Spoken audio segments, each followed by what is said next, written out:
नमस्कार दोस्तों, स्वागत है आपका daily one topic by AK YouTube channel पर। भारतीय शासन व राजनीति की इस वीडियो में हम देखेंगे वेवेल योजना क्या थी। ठीक है, वेवेल योजना क्या थी या वेवेल प्रस्ताव क्या था, इसमें कौन सी ऐसी बातें थी जिसके ऊपर सहमति नहीं बनी, जिस वजह से भी ये प्रस्ताव असफल रहा। 1942 के बाद की घटना है।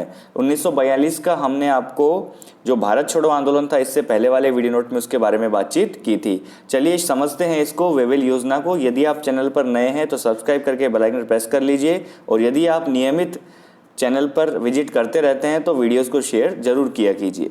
चलिए देखिए वेवेल योजना क्या थी। सबसे पहले हम इसको समझेंगे। समय है 1942 का। 1942 का जो भारत छोड़ो आंदोलन हुआ, उस आंदोलन में जितनी भी हिंसात्मक घटनाएं घटित हुई थी, क्योंकि गांधी जी ने वहां पर कह दिया था डू और डाई, करो या मरो, तो हिंसात्मक घटनाएं भी हुई थी। उन हिंसात्मक घटनाओं का जो पूरा का पूरा ठीकरा था वो गांधी जी और कांग्रेस के माथे पर फोड़ दिया गया था। पूरे देश के और भी जितने लीडर्स थे, उन्होंने हिंसात्मक घटनाएं जो घटित हुई उन सब का ठीकरा गांधी जी और कांग्रेस के माथे पर फोड़ दिया था कि इनकी वजह से ही ये सारा नुकसान हुआ है। हालांकि उस आंदोलन से सफलता या कह सकते हैं स्वराज हासिल नहीं हुआ, लेकिन वो जो आंदोलन था उससे नींव इतनी बुरी तरह हिल गई थी कि अगले 5 वर्षों में हमें आज़ादी मिल चुकी है। अब देखो 1942 का जो आंदोलन था भारत छोड़ो आंदोलन, उसके बाद की बात है कि 1943 में लॉर्ड लिन लिथगो के स्थान पर लॉर्ड वेवेल वायसराय बनकर आए थे। ठीक है, लॉर्ड लिन लिथगो के स्थान पर लॉर्ड वेवेल वायसराय बनकर आए थे। ये जब आए थे तो इन्होंने एक छोटी सी घोषणा कर दी थी। जब ये वायसराय के पद पर आए तो इन्होंने कहा कि मैं अपने थैले में बहुत सारी चीज़ लेकर आ रहा हूँ। बहुत सारी चीज़ का मतलब ये था कि ये जो भारत में जो व्यवस्था बना रखी थी उसमें ये सुधार की बात कर रहे थे। सुधार की बात करने के पीछे इनका सीधा सा उद्देश्य ये था कि भारत में जो 1942 की जो क्रांति से जो असंतोष उत्पन्न हो रखा है, अंग्रेजी सरकार के प्रति आक्रोश उत्पन्न हो रखा है, उस आक्रोश को कम करना। ठीक है, ये इनका प्लान था सबसे बड़ा। दूसरा, क्योंकि द्वितीय विश्व युद्ध चल ही रहा था, सेकेंड वर्ल्ड वॉर चल ही रहा था, तो उसमें जापान के विरुद्ध भारत का सहयोग प्राप्त करें। जब आक्रोश समाप्त करेंगे भारत में, तभी तो भारत का सहयोग जापान के विरुद्ध ये प्राप्त करने में सफल होंगे। तो ऐसी बहुत सारे इनके गुपचुप इरादे थे जो ये वेवेल योजना के तहत लेके आए थे।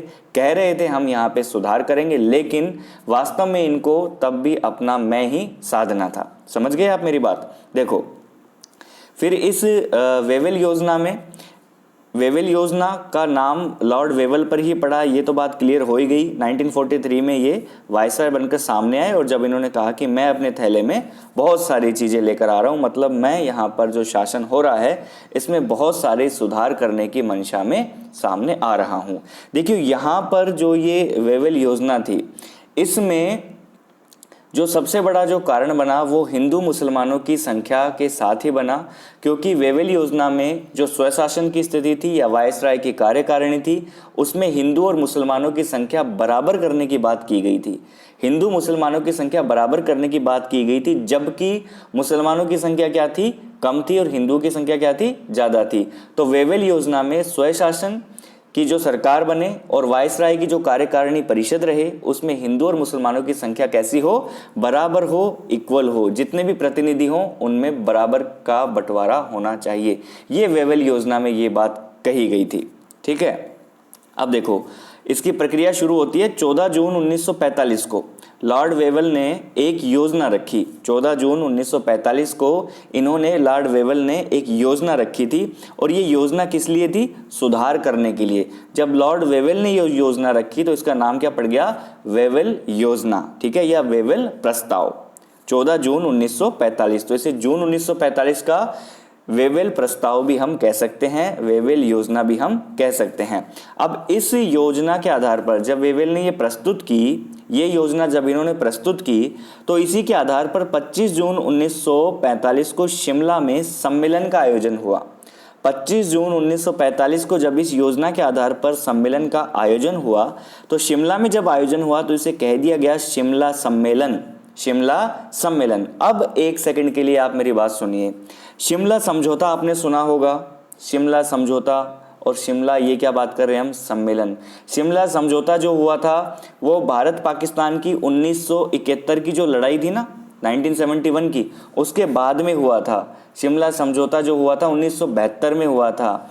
इंदिरा गांधी और पाकिस्तान की तरफ से जुल्फिकार अली भुट्टो उसमें क्या हुए थे, शामिल हुए थे। उन दोनों के बीच में हुआ था शिमला समझौता, और वो हुआ था 1972 में। और हम बात कर रहे हैं शिमला सम्मेलन की, और ये शिमला सम्मेलन हुआ था 25 जून 1945 को शिमला में, वेवेल की योजना पर आधारित। समझ गए क्या? शिमला समझौता और शिमला सम्मेलन दोनों अलग अलग घटनाएं हैं, कंफ्यूज मत होना, इसीलिए मैंने इस टॉपिक को हाईलाइट किया है। ठीक है, तो शिमला सम्मेलन 25 जून 1945 को और शिमला समझौता हुआ था 1972 को, 1972, 1971, 1971 के भारत पाकिस्तान के युद्ध के बाद में। ठीक है जी, चलिए अब देखो ये जो सम्मेलन था इसमें कौन कौन मुख्य व्यक्ति थे भाग लेने वाले। जिन्ना थे, कांग्रेस अध्यक्ष उस समय मौलाना आज़ाद थे, नेहरू जी ने भाग लिया, ये कुछ बड़े नेताओं के नाम है। साथ में लगभग 21 सदस्य इस सम्मेलन में आमंत्रित किए गए थे भारत की तरफ से, जिसमें मास्टर तारा सिंह का नाम भी आता है, भोला भाई देसाई का नाम भी प्रमुख तरीके से लिया जाता है। अब आप कहेंगे तो ये कुछ मतलब कुछ महत्वपूर्ण नेता थे जिनके हमने नाम यहाँ पे रख दिए। साथ में लगभग 21 भारतीय नेता इसमें आमंत्रित किए गए थे, तो इनने अपने भाग लिए। ये अपना अपना पक्ष लेकर ही भाग लेने पहुंचेंगे, क्योंकि जिन्ना अड़ियल स्वभाव के थे, वो जो मुस्लिम लीग का जो झंडा लेके बैठे थे उसी की बात वो उन्होंने शिमला सम्मेलन के अंदर भी कर दी।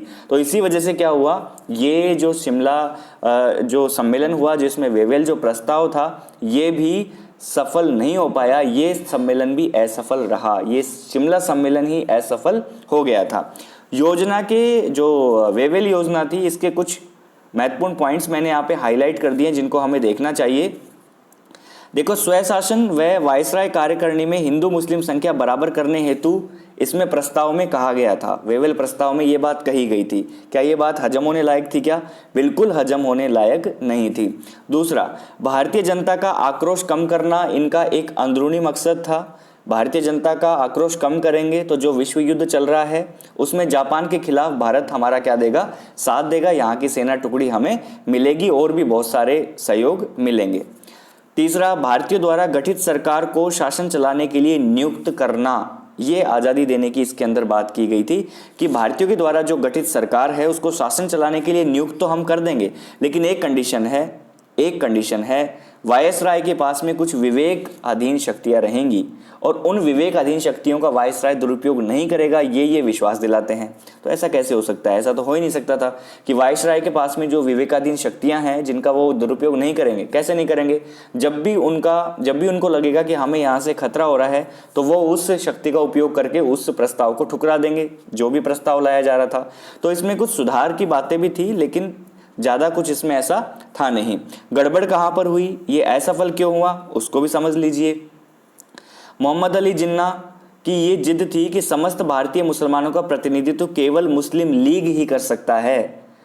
मोहम्मद अली जिन्ना की ये जिद थी कि समस्त भारतीय मुसलमानों का प्रतिनिधित्व केवल मुस्लिम लीग ही कर सकता है, और इस जिद के पीछे ही क्या हो गया, ये जो सम्मेलन था ये असफल रहा, क्योंकि इनके वेवेल के एजेंडे में ये था कि उनकी सीटों को बराबर बांट दें, ये भी संभव नहीं था।